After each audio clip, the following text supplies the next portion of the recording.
A woman waits under a lamp that never shines. Why? Welcome to Rust Evidence. I am your host, Silas Wren.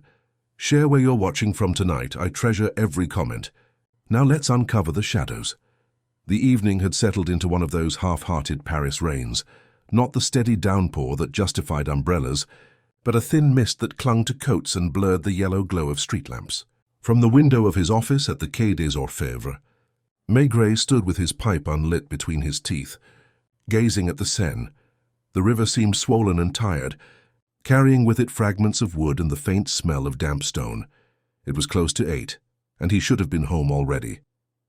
Madame Maigret would be waiting with a casserole kept warm in the oven.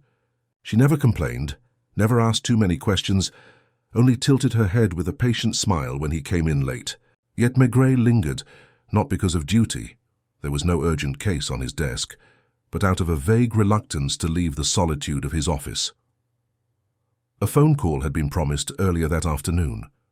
A neighborhood Inspector Lognon, Inspector Hardship, as everyone called him for his eternal gloom, had mentioned a peculiar matter. Nothing pressing, he had said, but unusual. Maigret had nodded and forgotten it until now.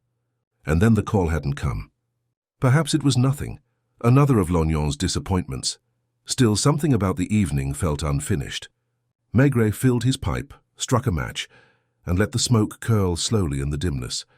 He thought of the streets beyond, of the cafes with their steamed windows, of the modest people who lived in narrow apartments above bakeries and lamp shops, people whose lives brushed against one another quietly until some small disruption, a quarrel, an inheritance, a moment of weakness, brought him into their world. At 8:30 he put on his overcoat and hat, heavier than necessary for such a drizzle, and walked out into the night. The air was sharp against his cheeks. Crossing the Pont Saint-Michel, he paused, looking at the reflections of the lamps trembling on the water.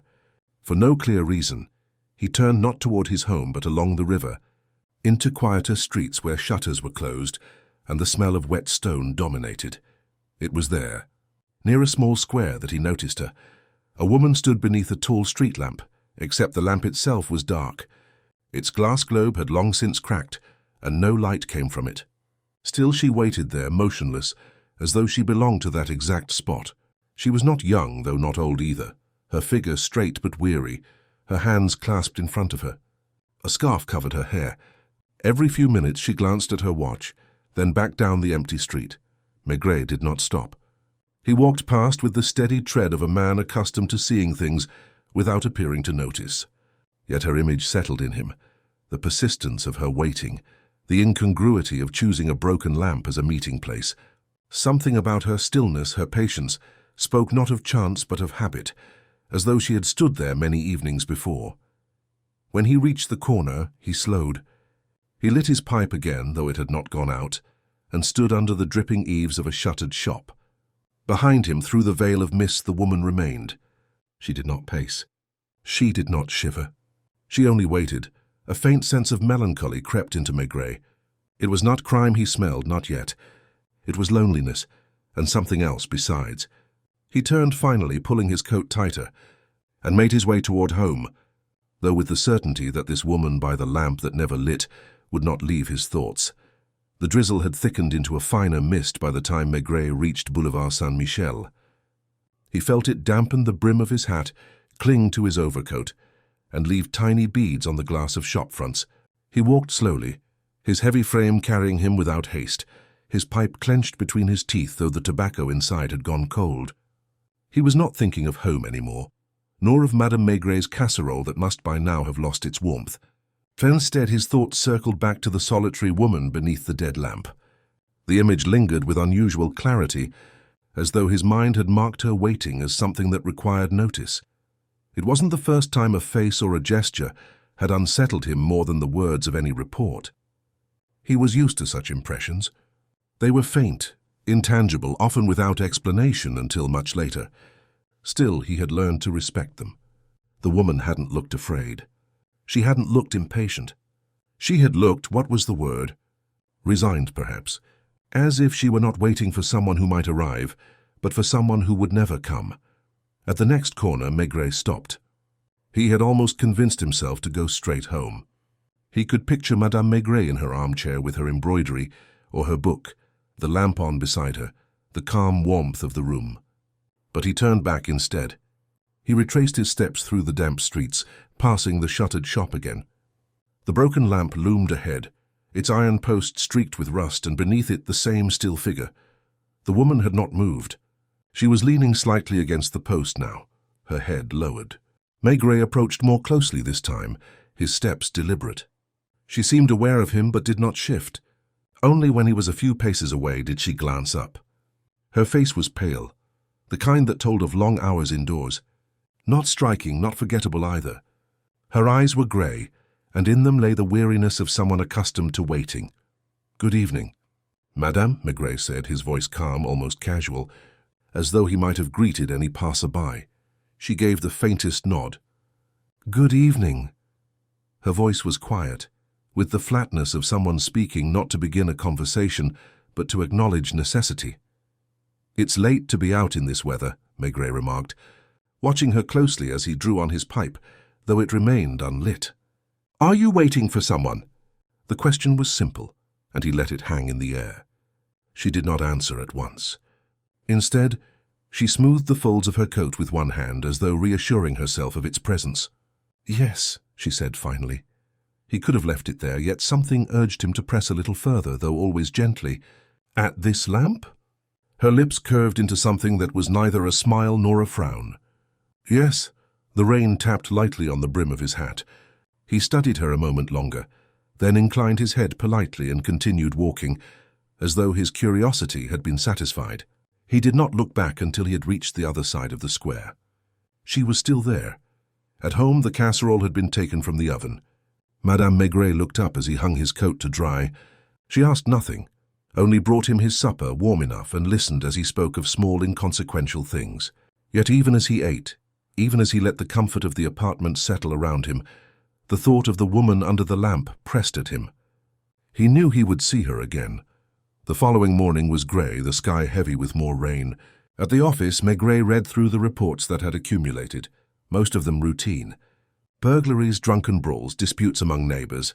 He gave instructions, signed papers, and lit his pipe properly at last. The image of the woman returned. It seemed absurd to give her so much of his attention. After all, no crime had been mentioned. No report connected to her presence had arrived. Yet there she was, as vivid as if she had followed him into the room. By mid-afternoon he sent for Lognon. The inspector appeared in his usual state, shoulders hunched, face gloomy, as though every duty weighed heavier on him than on anyone else.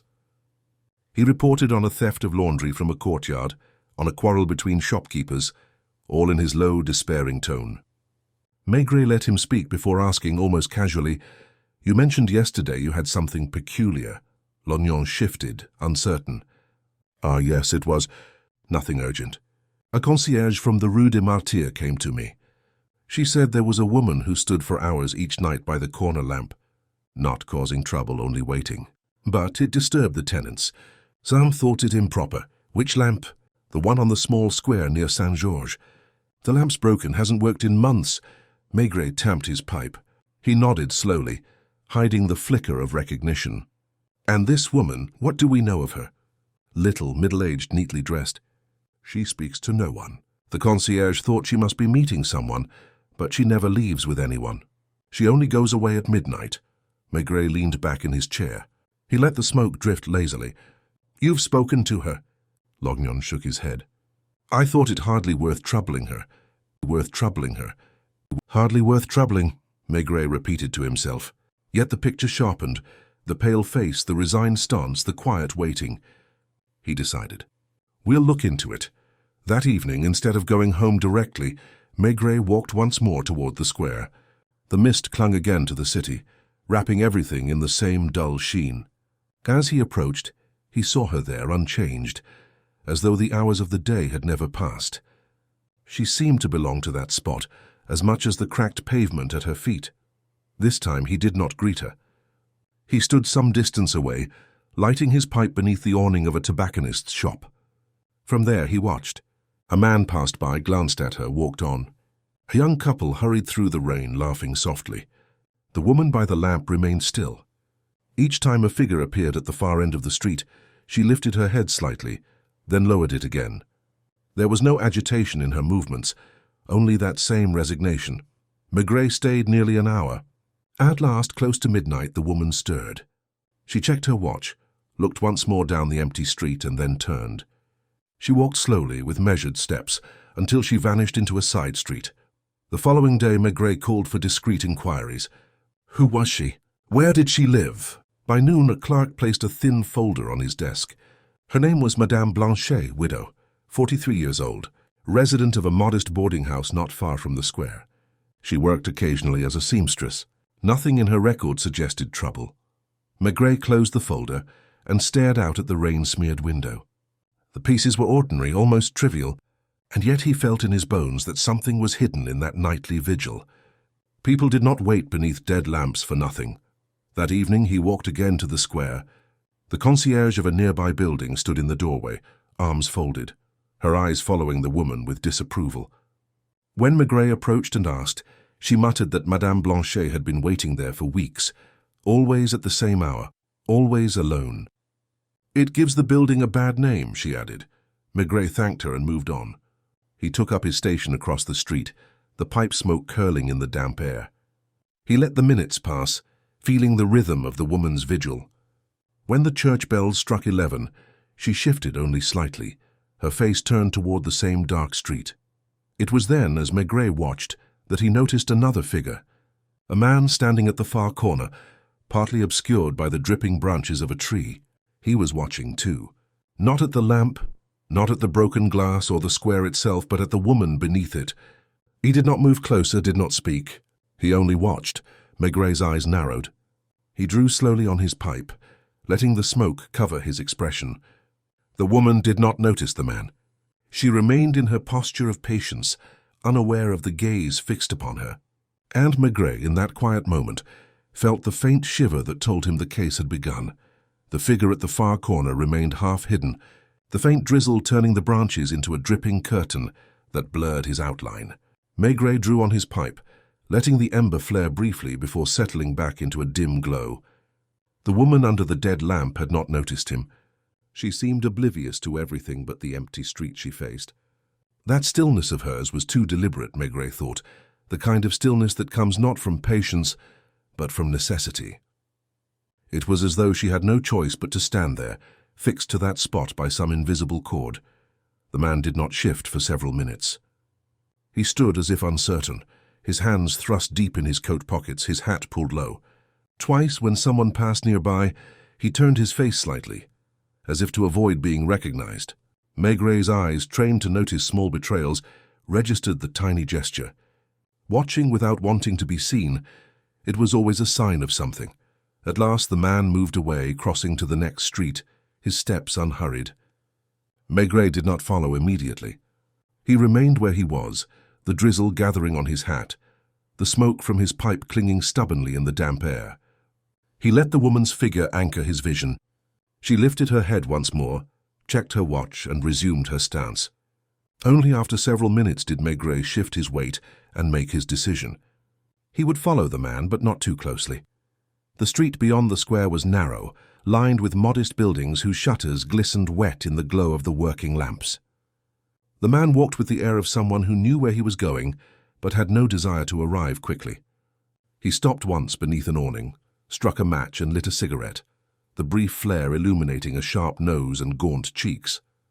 Maigret kept his distance, careful to let the sound of his heavy steps blend with the occasional traffic on the boulevard. The man turned into a side street, then another, and finally disappeared into the entrance of a small cafe whose windows were clouded with steam. Inside, a handful of patrons sat hunched over glasses of beer or cheap wine. The man chose a table near the back and ordered nothing. He simply sat, staring into the smoke-thick air, his cigarette burning between long fingers. Maigret paused outside, considering. It would not serve to enter and reveal himself now. He had learned that waiting often brought more than chasing. He returned to the square instead. The woman was still there. Midnight was near, and just as Lognon had said, she turned at the stroke of the bells, walking with the same slow, deliberate pace as the night before. She vanished into the side street leading to her boarding house. Maigret followed at a respectful distance, noting the regularity of her steps, the unhurried way she fitted her key into the door, and the faint glow of a lamp that appeared in her upstairs window a few minutes later. Ordinary, almost banal, yet no one stood night after night beneath a broken lamp for nothing. The next morning, Maigret called quietly for more inquiries about the man he had seen. One of his younger inspectors, Janvier, took the description without comment, accustomed to his chief's preference for beginnings that seemed unimportant. By afternoon, Janvier returned with news. The man was believed to be named Armand Leclerc, 40 years old, a former clerk in a small insurance office. Dismissed some years ago, he now lived sporadically in furnished rooms, taking odd work when he could find it. Nothing criminal, nothing that drew official attention. Yet his neighbors, when he had them, spoke of a withdrawn figure, restless, often absent at night. Maigret tapped the folder with a thick finger. Blanchet Leclerc, names with no resonance. Yet the shape of their connection began to press against his mind, like a picture seen through fog. He decided to visit the boarding house that evening, not to question but to observe. The concierge was eager to talk. A stout woman with a voice rasped by years of cigarettes, she complained of Madame Blanchet's peculiar habits. Always out at night, always at the same corner. People talk. It's not right. She pays her rent, yes, but what kind of life is that for a woman? Maigret nodded, his expression neutral. She has visitors? Never, alone, always alone. She keeps to herself, sews sometimes for a few clients. Quiet as a mouse during the day, but at night. The concierge shrugged, as though the mystery were beyond her comprehension. Later, as Maigret walked back through the damp streets, he felt the weight of her words. Not because they revealed much, but because of what they implied. Loneliness, perhaps, or a ritual born of some old wound. People did not act without reason, even when the reason seemed senseless. The third night he returned again to the square.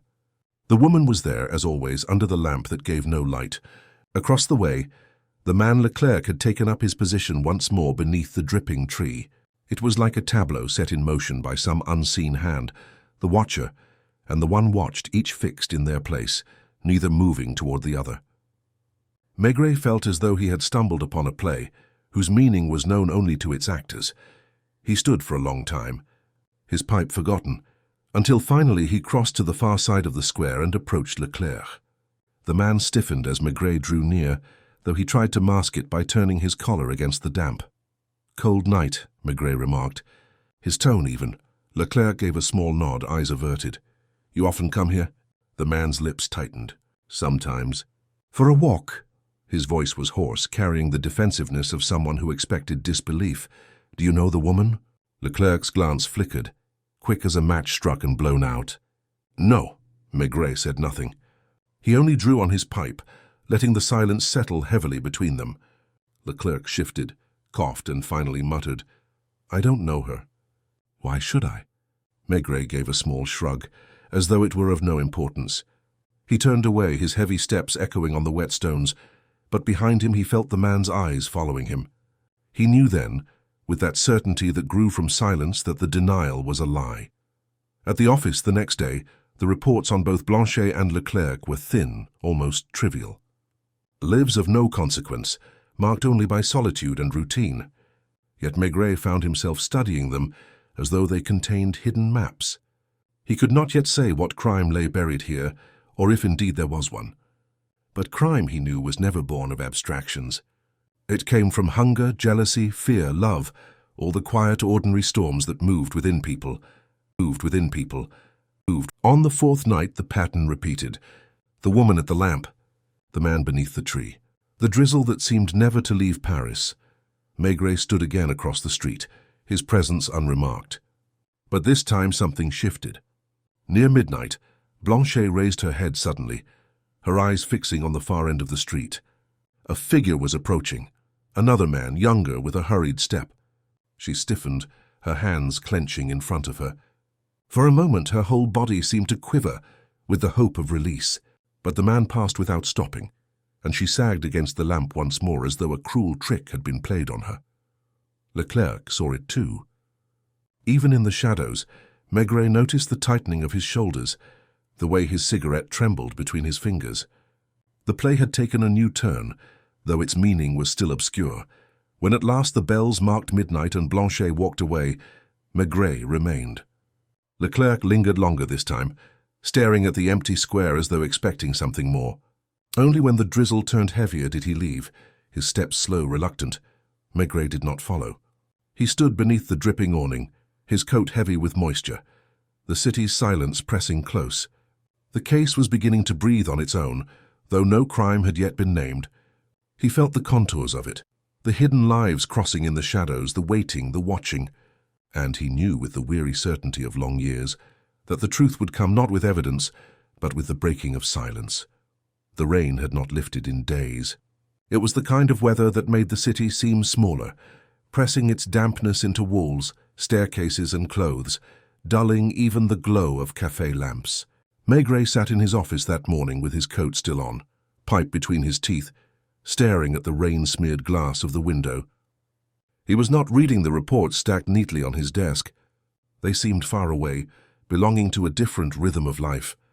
His mind circled instead around the woman beneath the broken lamp, the man beneath the tree, and the strange tableau they enacted night after night.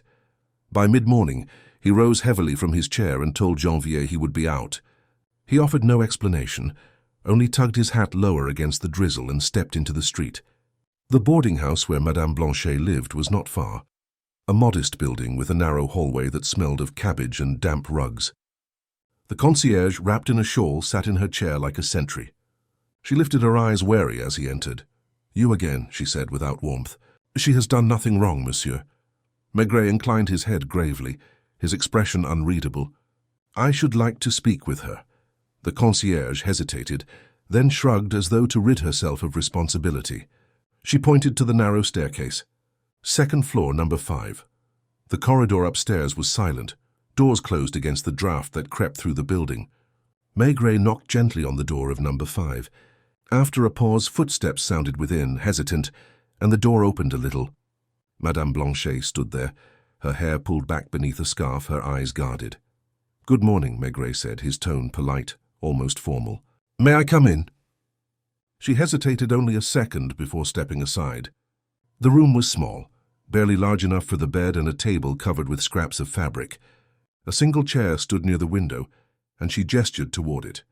Maigret lowered himself carefully, his broad frame seeming too heavy for the narrow seat. She remained standing, her hands clasped in front of her. "Why are you here?" Maigret filled his pipe deliberately, letting the silence stretch. He struck a match, puffed until the smoke rose steadily, and only then answered. "You wait each night at the corner lamp. I've seen you." Her lips pressed together. She looked away, out at the damp street through the window. "Is that a crime?" "No," he exhaled smoke slowly. "But people seldom do such things without reason." She said nothing, only moved to adjust the fabric on the table as though her hands needed occupation. Her face was pale, weary. The silence lengthened until it seemed the ticking of the small clock on the mantel filled the room. Maigret leaned forward slightly, his eyes fixed on her. "You wait for someone who does not come." Her shoulders stiffened. She turned back to him, her expression guarded but no longer blank. "You do not know," he shrugged, a heavy gesture, as though the matter were of no importance to him. "Perhaps not. But I have seen another man watching you." Her eyes flickered. That tiny movement was enough. Maigret did not press further. He let the words hang in the air, knowing they would work on her more than any direct question. She busied herself with the cloth again, her hands trembling slightly now. "I do not know him," she said at last, too quickly. Maigret gave a slow nod, as though accepting the statement without belief. He rose, towering in the little room. "I will not trouble you further." At the door he paused and looked back. "You will be there again tonight?" Her lips parted, then closed. She nodded once, almost imperceptibly. That evening, Maigret returned to the square earlier than usual. The drizzle had thickened, the cobblestones gleaming wet beneath the scattered lamps. He found his place under the tobacconist's awning once more, pipe smoke curling upward. At 9 she arrived as punctual as the church bells. She took her place beneath the dark lamp, her posture as still and resigned as before. Across the way, the man Leclerc appeared a little later. He lingered half-hidden, his cigarette glowing in the damp air. The same pattern, the same silence. Yet tonight Maigret felt the pressure of their mutual knowledge. Blanchet's faint reaction in her room, her denial too quick, had confirmed what he suspected. There was a bond, fragile but undeniable, between the watcher and the watched. Hours passed. The rain grew colder. The square remained almost empty, save for the occasional passer-by. At midnight, as always, she left. This time, however, Maigret followed not her but Leclerc. The man waited until she had gone, then lit another cigarette and walked away slowly, his shoulders hunched. He turned into a narrow street, lined with shuttered shops, then another, until he reached a low building with peeling paint. He entered without hesitation. Maigret made note of the address and returned home late. Madame Maigret was already asleep, her book folded neatly on the bedside table. He undressed quietly, slid into bed, and lay staring at the ceiling while the rain tapped softly against the windows. He felt the shape of the case pressing in on him, though no crime had yet surfaced. It was the kind of case he knew best, one born not of theft or greed but of silence, longing, and unfinished human bonds. The following morning, discreet inquiries confirmed what he had guessed. Leclerc had once lodged in the same boarding house as Madame Blanchet, some years earlier. They had lived under the same roof for nearly a year. No scandal, no quarrel recorded. He had left suddenly without explanation. Since then, he had moved from place to place, never far from that neighborhood. Maigret spent the day in his office, pipe smoke thick around him, saying little to his subordinates.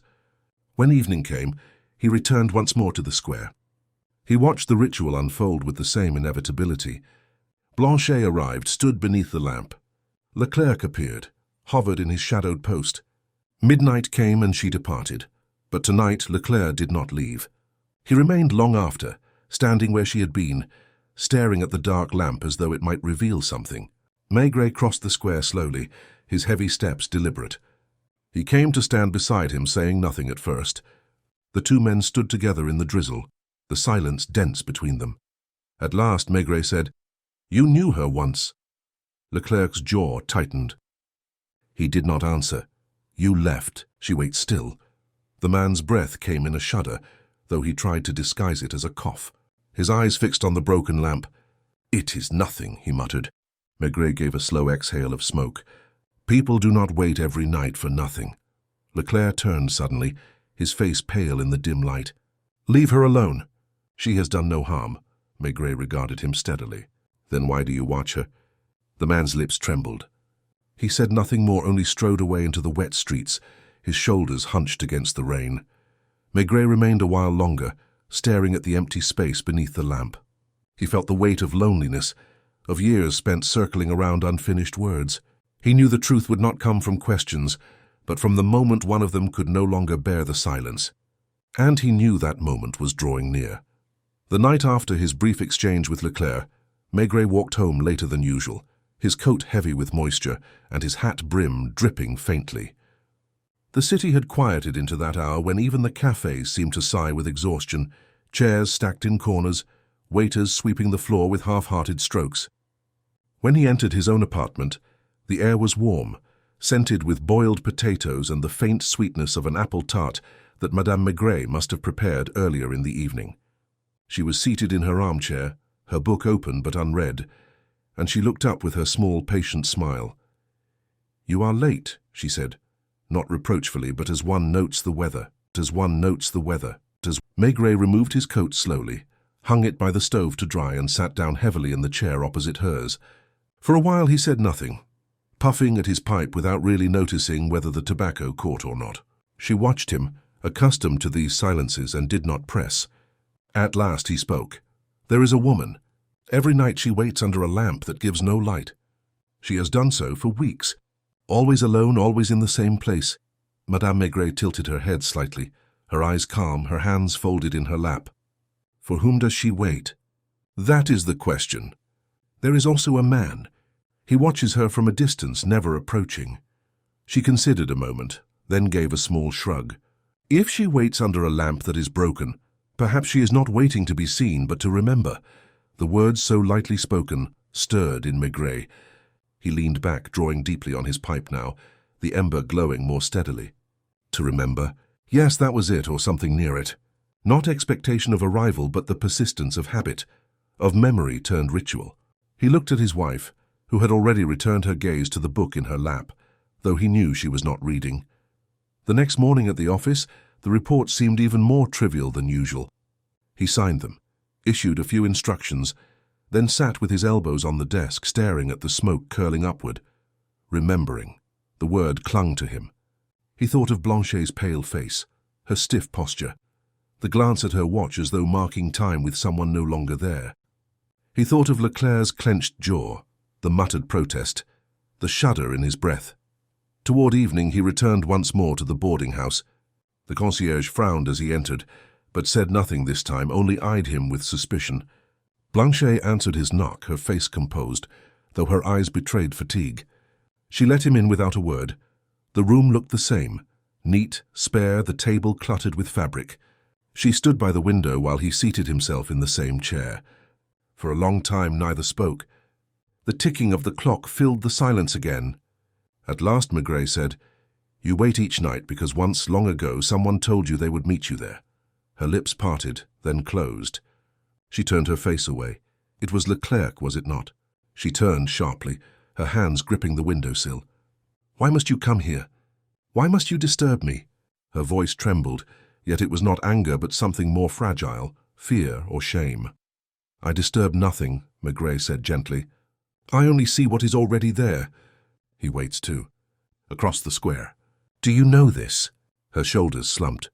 For a long while she did not move. Then she said, her voice low, "He does not wait for me. He watches because he cannot come." "It is not the same." Maigret leaned forward, the stem of his pipe pointing slightly toward her. "Why not the same?" Her eyes glistened as she turned. "Because he left. He left and never spoke. And yet—" She faltered, pressed a hand to her scarf. "And yet I cannot stop standing where I once stood for him." He made no reply. He let her words hang in the air, their own weight more powerful than any question. She turned back to the window, her profile etched against the rain-smeared glass. When he left, she did not follow him to the door. He closed it quietly behind him, the narrow corridor muffling his steps. Outside, the drizzle greeted him again, steady, unremarkable. That night at the square, the tableau repeated itself. Blanchet beneath the lamp, Leclerc beneath the tree. But Maigret, standing in his usual place, felt the pattern shifting now, as though the threads had been pulled taut and would soon break. He could sense the storm inside them, one born not of sudden violence but of years of silence pressing in. He crossed the square slowly, deliberately, until he stood beside Blanchet. She startled slightly, then composed herself. He said nothing, only stood with her in silence. Across the way Leclerc stiffened, his cigarette glowing bright before falling to the cobblestones. For the first time Blanchet turned her head, following Maigret's gaze. Her eyes met Leclerc's across the rain-slick square. It lasted only a moment. She looked away, her shoulders trembling. He remained frozen in his shadows. Then at midnight she walked away as before. Leclerc did not follow. He only leaned against the tree, his face buried in his hands. The following day Maigret wrote nothing in his reports. He gave no orders, made no mention of Blanchet or Leclerc to his colleagues. Yet his thoughts never left the square. He walked again that evening, earlier this time, arriving before either of them. He stood beneath the broken lamp, pipe clenched in his teeth, waiting as they waited. Blanchet appeared first. She halted when she saw him, uncertain. Then she moved to stand beside him, her hands clenched tight. A few minutes later Leclerc arrived. He stopped at the edge of the square, his face drawn, his body taut with indecision. Maigret did not move. He let the rain soak into his coat, the smoke drift upward. Slowly Blanchet raised her head. Slowly Leclerc took one hesitant step forward, then another. He crossed the square like a man walking to his own execution until he stood a few paces away. His lips parted, closed, parted again. The silence pressed heavier than the rain. Maigret said nothing. He did not need to. It was enough to be there, to hold them in the gravity of his presence. Blanchet's breath quickened, her hands trembling. Leclerc's face twisted, his voice breaking when at last he spoke. "I left because I had nothing. No work, no hope. I thought it better than dragging you with me." Her eyes widened, tears brimming. "And all these years?" "I watched," he whispered. "I watched because I could not speak. And you—" His voice failed. She covered her face with her hands. The sound that escaped her was not quite a sob, not quite a sigh, but something in between, heavy with years of waiting. Maigret drew deeply on his pipe, the ember glowing red. He felt the truth settling, not like a solved riddle, but like a weight dropped gently into place.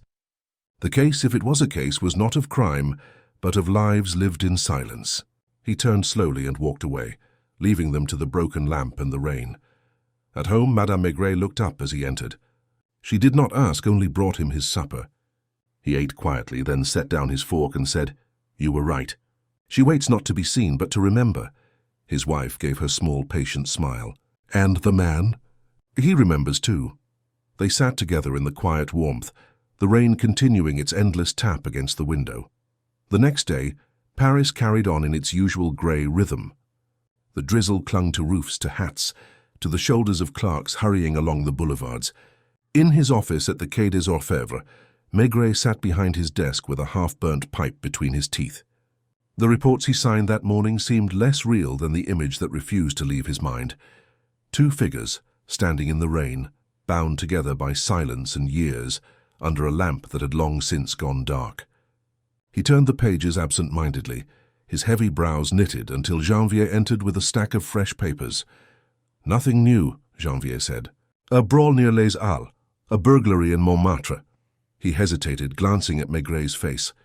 "You don't look well, Chief." Maigret waved him off gently. "It's the weather." His voice was quiet, though his thoughts were elsewhere. When Janvier left, he rose, walked to the window, and stared at the river swollen beneath the grey sky. He knew he would not last the day in the office. By evening, as the lamps glowed faintly through the mist, he made his way again to the square. He had intended to stay back, to observe only. But as soon as he reached the tobacconist's awning, he felt the tension in the air. The square seemed different that night. The drizzle was heavier, the cobblestones glistening black. Madame Blanchet already stood under the broken lamp, her posture more rigid than before, her face paler. Across the way, Leclerc leaned against the tree, his hat brim dripping, his cigarette burning too quickly between nervous fingers. Something was near breaking. Maigret felt it as one feels the heaviness before a storm. He crossed to the far side, placing himself where he could see both of them at once. The church bells tolled 9. Blanchet shifted, her hands clasping tighter. She lifted her head once or twice as footsteps echoed down adjoining streets, but no one came toward her. Each time she sagged slightly, then straightened again. At 10, Leclerc moved. He stepped out from the shadow of the tree and crossed halfway into the square, then stopped. His breath was visible in the damp air, ragged, his whole body trembling. Blanchet's eyes caught him at last. She did not turn away this time. She stared motionless, her lips pressed tightly together. Maigret remained still, watching as silence stretched between them. It was Leclerc who broke it, his voice harsh, almost cracked. "Why do you stand there every night?" She flinched at the sound, then straightened, her voice quiet but clear. "Because I said I would. Once, long ago." Leclerc's hands shook at his sides. He took another step forward. "That was years ago I left. There was nothing for me to give you." Her face twisted, a sudden tremor shaking her composure. "And yet I waited. Every night. Do you know what it means? To stand alone where someone once promised to be?" Her voice grew sharper, cutting through the damp air. "It means I am nothing but a shadow of a promise. Shadow of a promise. Shadow of..." The words seemed to strike him. He covered his face with his hands, then let them fall helplessly. "I watched because I could not bear to face you. You deserved more. I had nothing." His voice cracked, and in it was all the weight of lost years. Blanchet's hands clenched into fists. Tears welled in her eyes, and suddenly her control broke. She pressed her fists against her chest and sobbed once harshly, as though the years had torn free at last. Her knees bent slightly, her body trembling with the release of silence held too long. Leclerc moved toward her then, halting, uncertain, but drawn as if by gravity. "Blanchet," he murmured, the name breaking in his throat. She shook her head violently, turning away. "Don't, you left.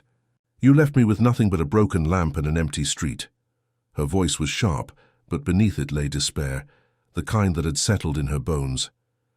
Maigret watched, unmoving, his face grave. He knew this was the collapse he had felt coming. It was not crime that unraveled here, but human hearts worn thin by waiting, by silence, by choices long past. He did not interrupt, did not soothe. He let the storm break where it must. Leclerc dropped to the bench nearby, burying his face in his hands. His shoulders heaved with sobs that seemed torn from him against his will. Blanche stood with her back to him, her scarf damp with rain, her fist still pressed to her chest. The square was nearly empty, only the sound of rain dripping steadily from gutters and trees. A few passers-by glanced at them and hurried on. To them it was nothing. Two figures in the mist, another of Paris's countless small dramas. Maigret remained for a long time. When at last Blanche turned, her face streaked with tears, she looked at Leclerc with an expression that was not anger, but something heavier. Pity, perhaps, or sorrow. She said nothing more. She simply walked away, her steps heavy, disappearing into the side street toward her boarding house. Leclerc remained on the bench, hunched and broken, his cigarette forgotten between his fingers. Maigret approached slowly, his pipe sending out a steady stream of smoke. He stood before him silent until Leclerc lifted his head. His face was wet, his eyes bloodshot, his whole being sagging with defeat. "You loved her," Maigret said, not as a question but as a simple statement. Leclerc nodded once, weakly. "I still do, but I destroyed it long ago. And now?" Leclerc shook his head, a bitter smile twisting his lips. "Now I watch. That is all that remains for me. To watch what I lost." Maigret looked at him for a long moment, then turned away. There was no crime to record, no charge to make. Only lives caught in a web of silence and regret. He left Leclerc on the bench, his figure sagging like a discarded coat. At home that night, Madame Maigret had set aside a plate for him, covered neatly. She listened quietly as he spoke, not of facts but of impressions. "She broke tonight," he said slowly. "All the years of waiting came out at once, and he too collapsed. They are both bound by what they lost." His wife folded her hands, her expression gentle. "Sometimes that is the only punishment people need." Maigret nodded, heavy with weariness.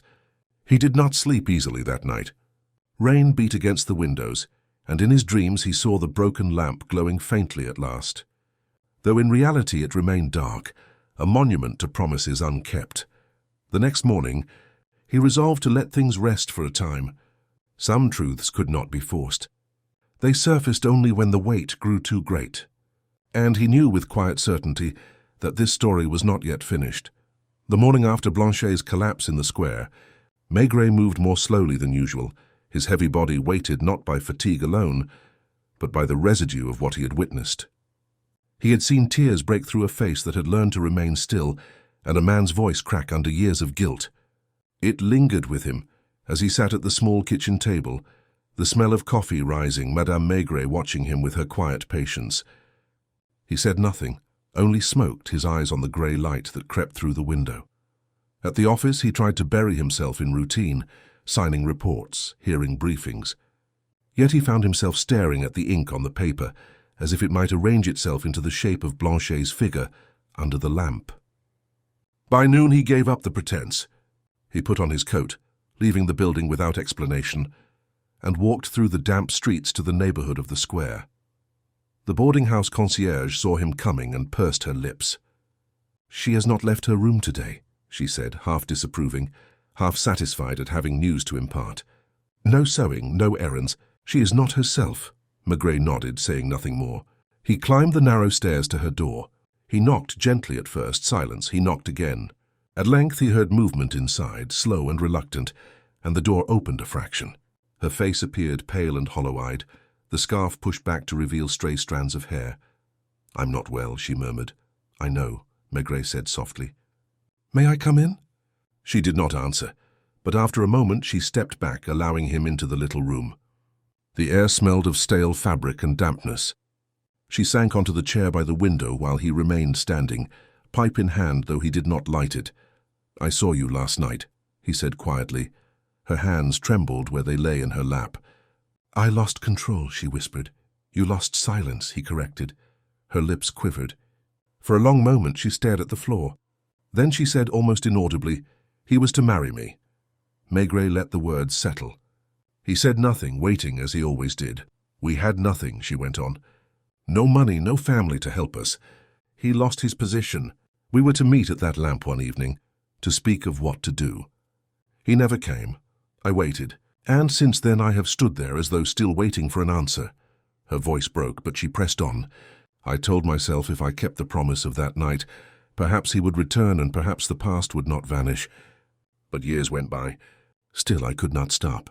Maigret watched her silently, his face grave. She lifted her eyes to him, desperate. "Do you think me mad?" "No," he said simply. "I think you are human." Her breath came ragged as though his words had undone something tightly bound. She bowed her head, covering her face with her hands. The room filled with the sound of her quiet sobbing, steady and unrelieved. Maigret stood motionless, letting it flow. When at last she raised her head, her face was streaked with tears. "And now he watches me. Do you know what that is like? To be seen not by the man who was to come, but by the ghost of what he abandoned. He watches because he cannot do otherwise," Maigret said. Her eyes searched his face. "And what am I to do?" He did not answer. He left her to her silence once more and took his leave. That evening he walked not to the square but to the address where Leclerc lived.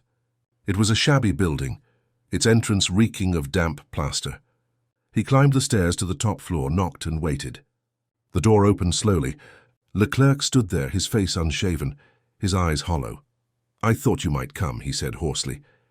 Inside, the room was bare, a narrow bed, a chair, a table littered with cigarette butts. Leclerc dropped onto the chair, his hands shaking as he lit another cigarette. He avoided Maigret's eyes. "You left her that night," Maigret said, not accusing, only stating. Leclerc's jaw tightened. "I had no work. I had debts. I thought it would be better to disappear than to drag her down with me. And yet you never left the city." Leclerc gave a bitter laugh. "No, I stayed near as if chained. I told myself I watched to protect her. But it was only to torment myself. To see her waiting for what I had destroyed." Maigret drew on his pipe, the ember flaring. "Why not speak? Even once?" Leclerc's hands covered his face. "Because to speak would be to admit it was too late, that I had broken everything." His voice cracked, raw with years of suppressed grief. "And I could not bear her eyes upon me, seeing the man I had become." Silence filled the room, heavy as smoke.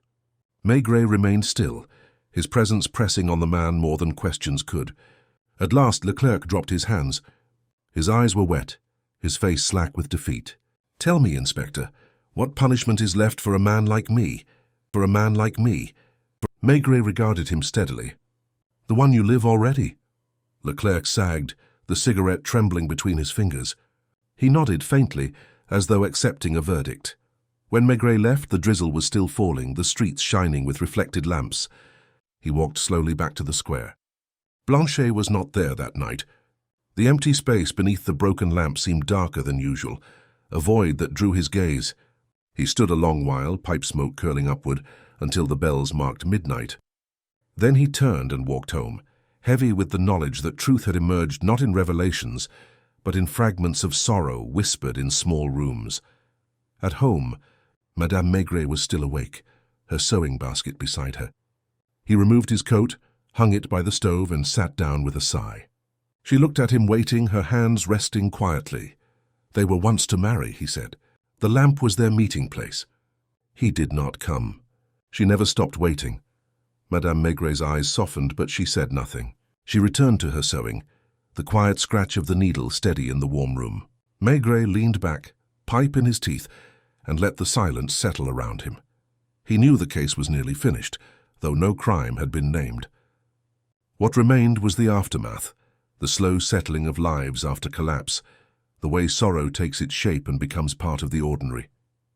And yet he felt he would return to the square again, drawn not by duty, but by the weight of human loneliness that clung to it like mist. The square felt heavier when Maigret returned the following evening. The drizzle had given way to a steady rain, the kind that turned collars to sponges and left gutters running with dirty streams. He stood again beneath the tobacconist's awning, his pipe smoke battling the damp air. For the first time in weeks, Madame Blanchet was absent. The broken lamp loomed above its empty patch of cobblestone, like a mute witness abandoned by its congregation. Across the way, Leclerc appeared nonetheless, hunched under his hat, water dripping from his coat. He looked lost, as though the absence of the woman had robbed him of his only purpose. Maigret crossed to him slowly, his steps heavy, the rain slapping against his shoulders. Leclerc saw him coming but did not move. His cigarette hung unlit in his fingers, forgotten. Maigret stopped beside him, lit his own pipe and offered the flame. The man accepted, his hands trembling as he leaned toward the match. They smoked in silence a long while, rain dripping from the branches above them. "She is not here tonight," Maigret said at last. Leclerc's face twitched. "I know." His voice was raw. "Because she cannot bear it," Maigret said gently. Leclerc let out a breath that was almost a groan. He turned his face away, but his shoulders shook. "I thought she would stop long ago. I thought time would end it. But it never did. And now she breaks because of me." "You break too," Maigret replied. The man gave a hollow laugh. "Do you call this breaking? This is rotting." He ground the cigarette under his heel and buried his face in his hands. For a moment, Maigret thought he might collapse there in the mud. Instead, Leclerc straightened suddenly, his eyes red, his voice sharp with desperation. "Tell me what to do, Inspector. You see everything, you stand there like a judge. Tell me what is left for me."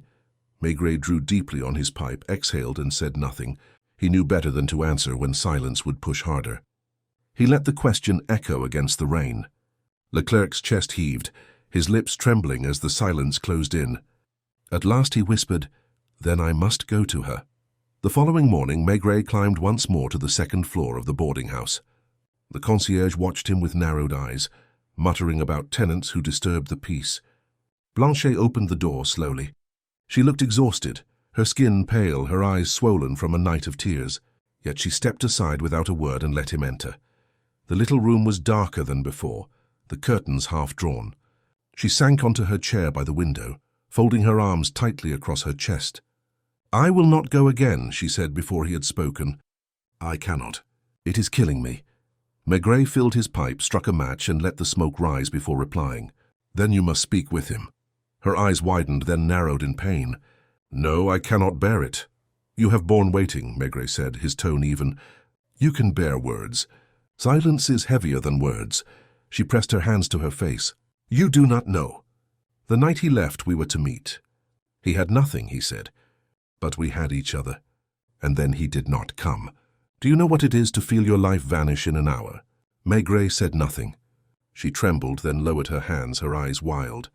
"I thought if I stood there each night, the lamp would not go out. That the promise would remain, but it has consumed me. I have nothing left but that place." He leaned forward slightly, his gaze steady. "He will come to you tonight." Her lips parted, a sound escaping her that was not quite a cry, not quite a word. She shook her head violently. "No, no, I cannot." "You must," Maigret interrupted, his voice heavy with finality. That evening the rain eased into a mist. Maigret stood in the corridor of the boarding house as Leclerc climbed the stairs, his steps dragging. When the man reached him, pale and unshaven, Maigret placed a hand on his arm, not to restrain but to steady. He knocked on the door of number 5. After a long pause it opened. Blanchet stood there, her face taut, her eyes wide. She froze at the sight of Leclerc. He froze too, his mouth opening and closing without sound. For a moment they simply stared, years of silence pressing between them like a wall. Maigret did not enter. He stepped back, remaining in the corridor, pipe in hand. He became once more the silent presence that weighed on them both. Blanchet's lips trembled. "Why?" she whispered. Leclerc's face crumpled. "Because I was nothing. Because I thought it better to vanish than to drag you down." His voice cracked. "But I could not leave. I watched you every night. And I saw what I had done." Tears slid down her cheeks. "You left me to wait for a man who never came. Do you know what that does to a life?" He reached out, his hand shaking. She recoiled at first, then stilled, her body taut. "I know," he said brokenly. "It ruined me too. I thought time would erase it. It did not. I cannot ask forgiveness. I can only tell you I was a coward." Her breath came in sobs, harsh and uneven. She pressed her hands to her mouth as if to stop the sound. Then she let them fall, and her voice came low, raw. "I hated you, and yet I waited still. Because if I stopped, then I had nothing." Leclerc sank to his knees on the worn carpet, his head bowed. "I give you nothing still. But at least now you know." The room filled with silence, broken only by her sobs. She stood trembling, staring down at him, her fists clenched at her sides. Then slowly she turned her face toward Maigret in the doorway. Her eyes met his, pleading, despairing. He held her gaze a long moment, then inclined his head slightly as though to say, "Speak or not, but the silence is broken." She closed her eyes, tears spilling. When she opened them, her voice was steadier, though it shook. "You destroyed us, Armand, but you are here now, and I cannot carry it alone anymore." Leclerc lifted his head, his eyes hollow. He reached for her hand hesitantly. She let it rest in his for a moment, then pulled away, not in rejection but in weariness. She turned to the window, her body trembling. He remained kneeling, broken, waiting. Maigret stepped back from the doorway. His pipe smoke drifted into the dim corridor. He descended the stairs slowly, the murmur of their voices faint behind him, uncertain, halting. He knew it would not be a reconciliation, not truly. Too many years had passed. Too much had been lost. But truth had at last been spoken, and silence broken. Outside, the square was empty. The broken lamp stood alone, dark against the mist. Maigret paused beneath it, looking up at the cracked glass, the rusting iron. He drew on his pipe, his breath slow and heavy. Then he turned and walked away, the echo of their voices still in his ears. The following days passed with the same grey drizzle draping itself over Paris, though for Maigret the square and the broken lamp seemed heavier now, carrying not just the image of a lonely vigil, but the echo of voices finally raised after years of silence. He returned to the routine of his office, the stack of papers waiting each morning. Reports of burglaries, drunken quarrels, lost wallets. His subordinates brought him facts and figures, and he nodded, signed, gave instructions. Yet each time he leaned back and puffed at his pipe, his thoughts strayed back to the little boarding house and the two people whose lives had cracked open before him. He had not gone back the night after the confrontation. He had felt it better to leave them with their words, to let silence, once broken, find its own shape. But curiosity and perhaps compassion weighed on him. By the third evening, he walked again through the damp streets, his heavy frame steady, his pipe glowing faintly in the mist. The square was nearly deserted. The broken lamp stood in its familiar darkness, streaked with rust and rain. Blanchet was there once more, but not in the rigid posture of before. She sat on the stone bench nearby, her hands folded in her lap, her face turned down. Leclerc stood a short distance away, not in hiding but not beside her either, leaning against the tree with his head lowered. They were not speaking, but their shared presence carried something different now, less like ritual, more like endurance. Maigret did not approach them. He stood across the way, letting the smoke curl upward. He knew that whatever words they might share would come slowly, haltingly, and that his presence would be too heavy a shadow to allow them. Instead, he watched the pattern shift.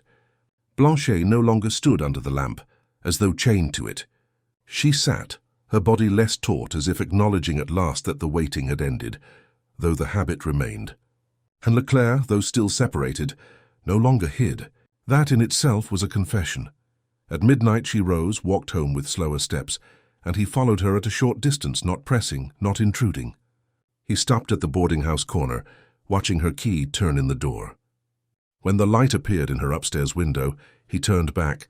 Leclerc had vanished into the mist.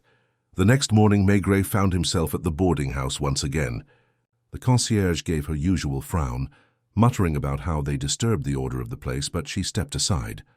Blanchet received him with less resistance this time. She was pale, tired, but not as brittle as before. She invited him in with a gesture and returned to her chair by the window. The table was covered in pieces of cloth, though she did not touch them. "I saw you there last night," Maigret said. Her lips curved faintly, though it was not a smile.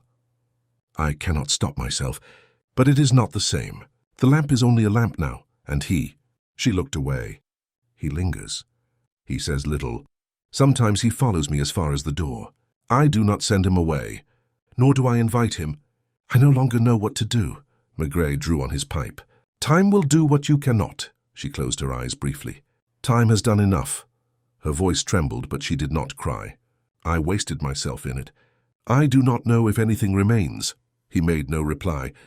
He rose, adjusted his hat, and left her to her silence. In the corridor, the concierge eyed him, eager for news she would not receive. He gave her only a curt nod and descended the stairs. Later that day he sought out Leclerc. The man's room smelled of stale tobacco and damp clothes. He sat hunched at the table, staring at nothing.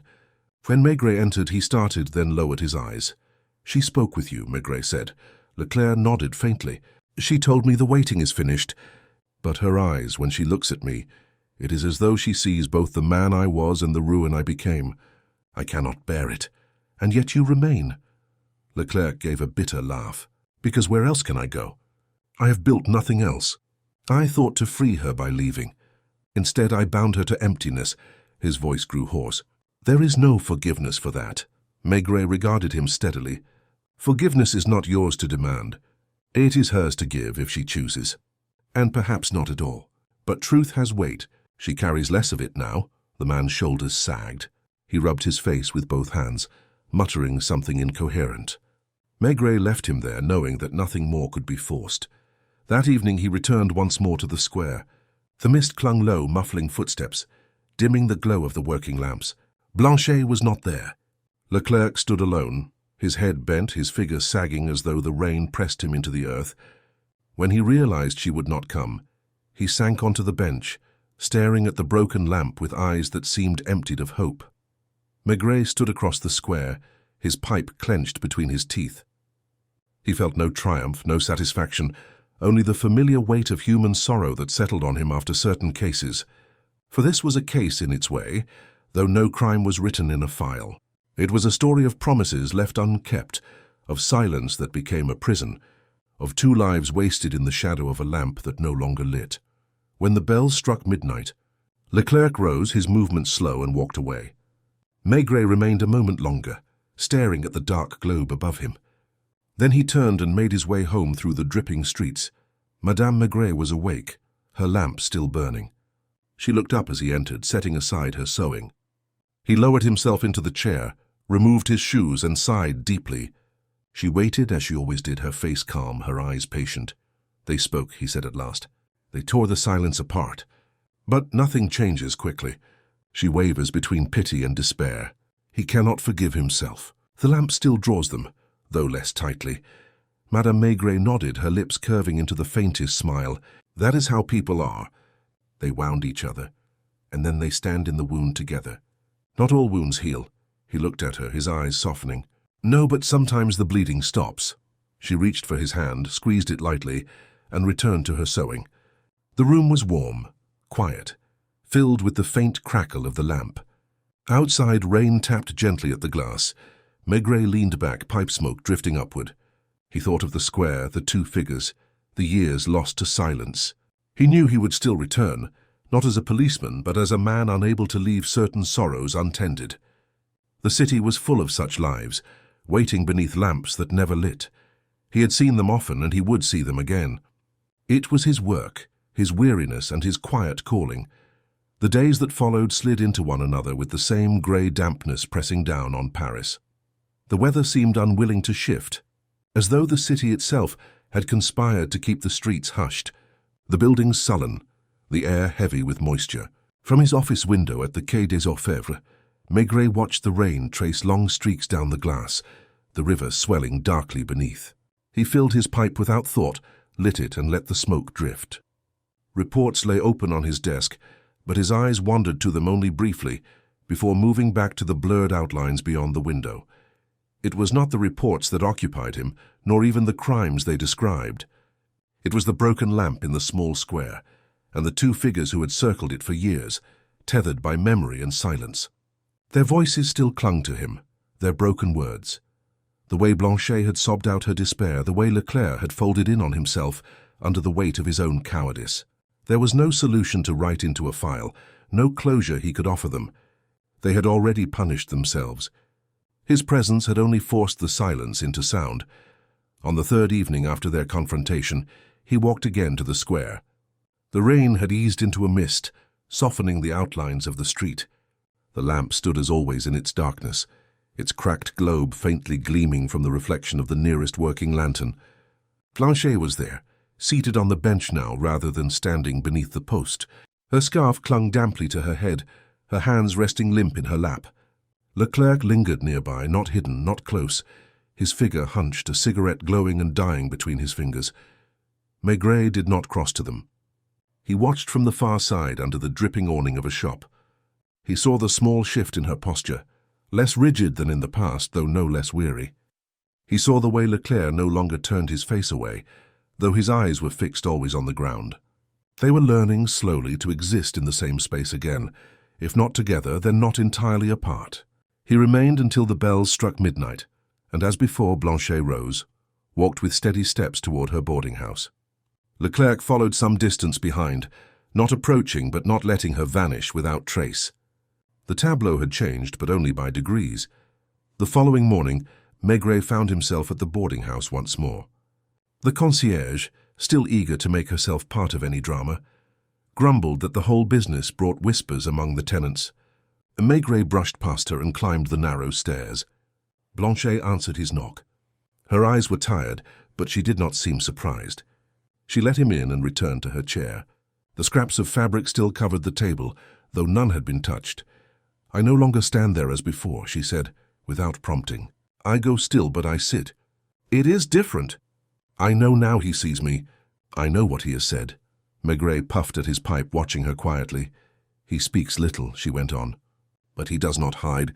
That is something, perhaps. Yet it does not give me back the years." Her voice trembled, but she lifted her head with a trace of defiance, as if daring him to argue.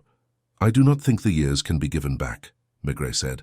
She nodded faintly, her hands folding tighter in her lap. "No, they cannot." He rose after a short time, touched his hat, and left her to her solitude. That evening he sought Leclerc. The man looked thinner, as though each day drained him further. He sat at his small table, cigarette smoke thick around him. He lifted his eyes when Maigret entered, and the shame in them was as raw as ever. "She will never forgive me," he said at once. Maigret sat heavily, filled his pipe, and said nothing. Leclerc's laugh was hollow. "But still I follow her. Still I stand there. It is madness." He rubbed his face with both hands, his words muffled. "Yet if I stayed away, I think it would kill me. To know she is there without me watching." Maigret let the silence hang, the smoke curling between them. At last he said, "You have already lived years of punishment. Perhaps now you must learn to live with less." The man looked at him as though trying to understand, then dropped his eyes. "I do not know how." Maigret rose, leaving him in his smoke-filled room. He knew the man spoke the truth. Learning to live again after silence was more difficult than enduring it. On the last evening that Maigret returned to the square, the drizzle had stopped. The air was clear, cool, smelling faintly of wet stone. The broken lamp stood unchanged, a hollow shell above the cobbles. Blanchet sat on the bench, her scarf pushed back slightly, her hands resting more loosely than before. Leclerc stood not far away, his shoulders slumped, but he no longer lurked in shadows. They did not speak, not while Maigret watched, but something in the tension had eased. The square no longer felt like a stage for torment. It felt instead like a place where lives, bruised and diminished, continued in their own fashion. Maigret lingered a long while, his pipe ember glowing in the dark. At midnight, Blanchet rose and walked away. Leclerc followed as always, a distance behind. The broken lamp remained alone. As Maigret turned toward home, he felt no triumph, no neat conclusion.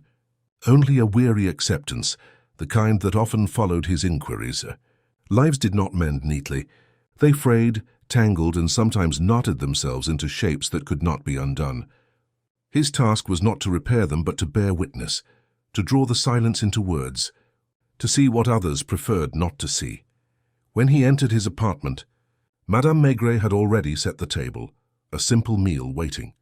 She looked up as he hung his coat, her smile small but steady. "It is finished?" she asked.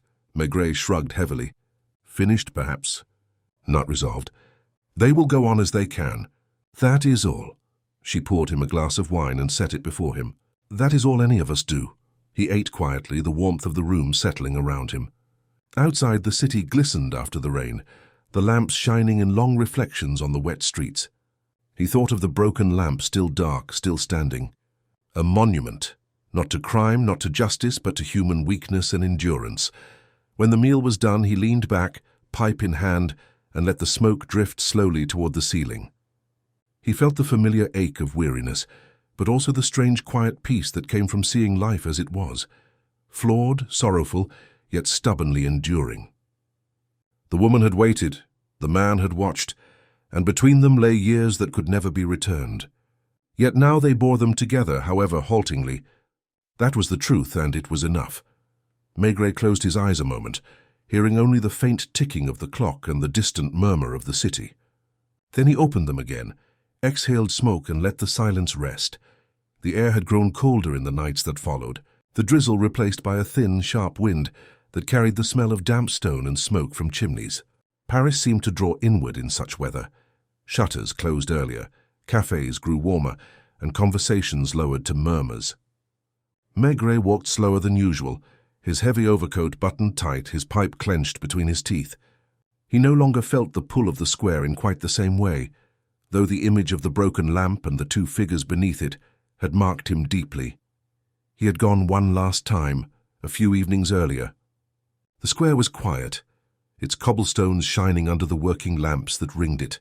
Blanchet had not stood rigid beneath the dark post, nor sat as though chained, so instead she had crossed it slowly, her steps unhurried, her face turned toward her boarding house.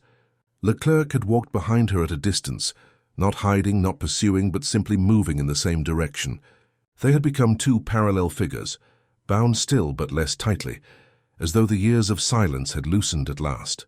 Maigret had watched them vanish into the narrow street and had not returned since. At home, Madame Maigret had listened, as she always did, her needlework resting in her lap, her expression calm. He had told her that the waiting had ended, though not in joy nor even in forgiveness. It had ended as life so often did, in weariness, in compromise, in a quiet continuation without hope of restoration. She had nodded gently, saying nothing, only reaching to adjust the lamp beside her, so that its light fell evenly across her work. Now, in his office, with the hum of routine all around him, Maigret leaned back and drew on his pipe, staring at the smoke that curled upward into the grey ceiling. Janvier brought him a fresh report about a burglary in Montparnasse, and he signed it, though his mind was not on the theft.